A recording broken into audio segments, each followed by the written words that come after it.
పూరా లోకల్. ఆనాడు మేము మహారాష్ట్రతో కేసీఆర్ గారు ఒక చారిత్రాత్మక ఒప్పందం చేశారు.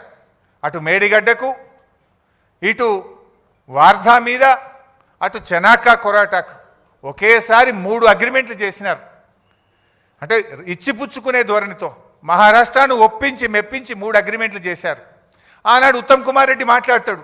ఏమని మాట్లాడిందంటే, లేలే మేము ఆల్రెడీ 152 మీటర్లకు అగ్రిమెంట్ చేసినాం, నువ్వు ఎట్ట తగ్గించినవు అన్నాడు.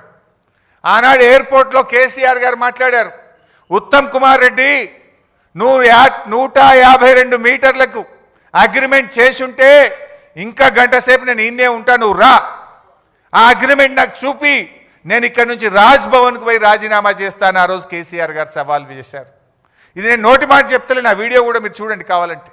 ఆనాడు కేసీఆర్ గారు బేగంపేట ఎయిర్పోర్ట్లో ఆనాటి ఉత్తమ్ కుమార్ రెడ్డి ఫేక్ మాటలకు, గోబల్స్ మాటలకు ఏ రకంగా సవాల్ విసిరినారో ఒక్కసారి చూద్దాం.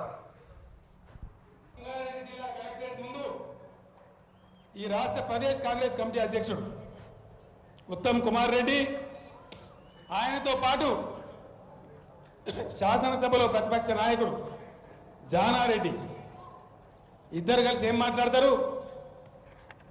152 మీటర్లకు తమ్మిడిహట్టి ఒప్పందం కుదిరింది అని మాట్లాడాడు.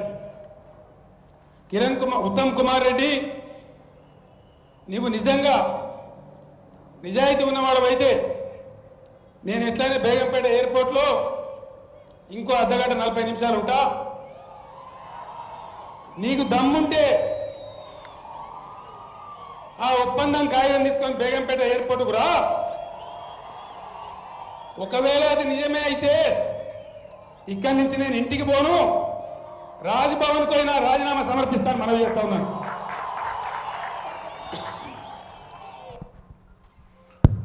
ఆ రోజు 152 మీటర్లకు అగ్రిమెంట్ ఉందని ఆనాటి పిసిసి అధ్యక్షుడు ఉత్తమ్ కుమార్ రెడ్డి మాట్లాడిండు. ఉన్నదా మరి అగ్రిమెంట్?